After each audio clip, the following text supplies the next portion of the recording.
How do they do that?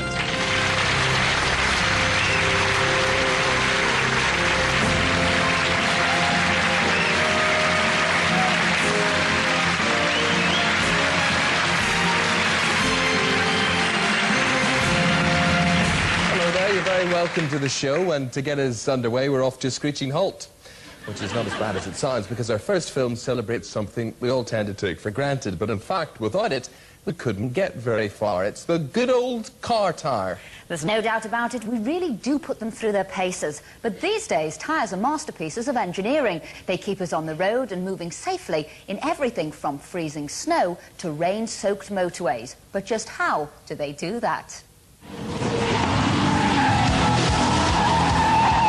Keep us on the straight and narrow. They prevent us from going completely round the bend. And when we slam on the brakes, they stop us in a matter of seconds. Without them, we'd be out of control.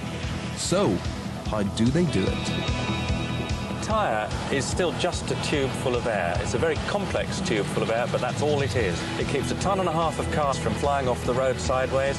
It'll stop from 100 miles an hour without bursting. It grips the road through a footprint about the size of your hand. It really is an engineering miracle.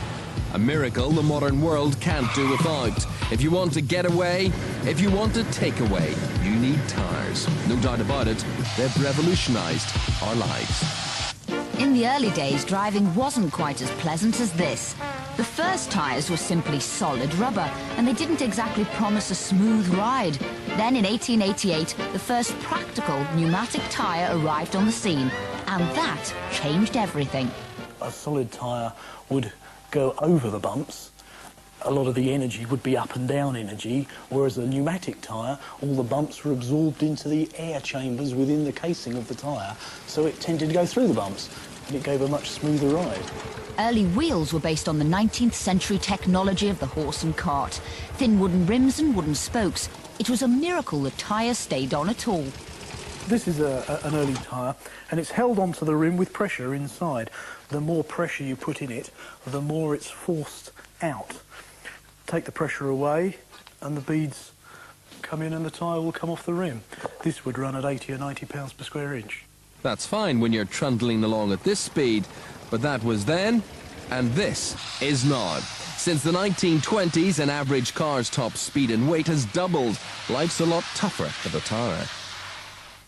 Today, the tyre is a complex jigsaw made of up to 30 separate pieces. It starts with 2 steel hoops covered in rubber. They're joined by sheets of cord, which form the shape of the tyre. That's lined to keep the air in. The sides are made of flexible rubber, which will bend in cornering. On the shoulders, the rubber is harder and stiffer for protection. Steel wires known as belts are placed underneath the main tread. These help keep the tyre's shape, whatever the punishment. Nowadays, tyre designs are so complicated, there isn't a machine clever enough to put them together on its own, so most tyres are still crafted by hand. Each tyre is given the same attention as a tailored suit. Modern tyres can grip the road even in the most testing conditions. The secret's in the tread. The most important thing about the latest tread designs is their ability to get rid of the water and let the rubber grip the road. The time you notice it is when you're really in trouble. Getting the pattern just right is critical, especially in the wet. It's an exact science because only the tiniest patch actually touches the road. The water on the road builds up in front of the tyre and tends to lift the tyre up.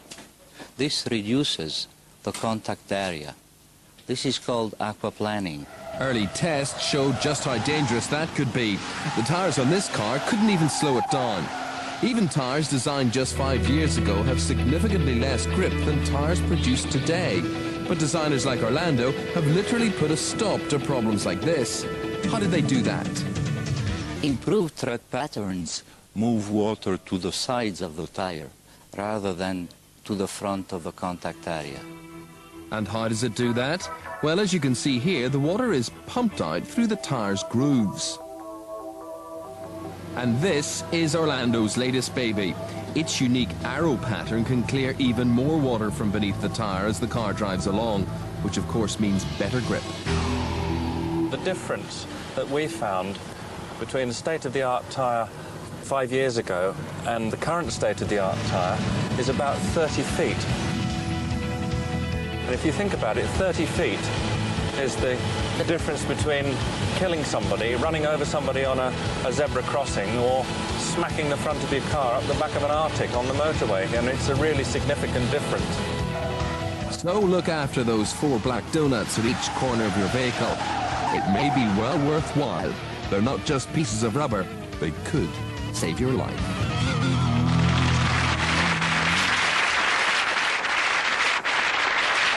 Now a story of war and peace. In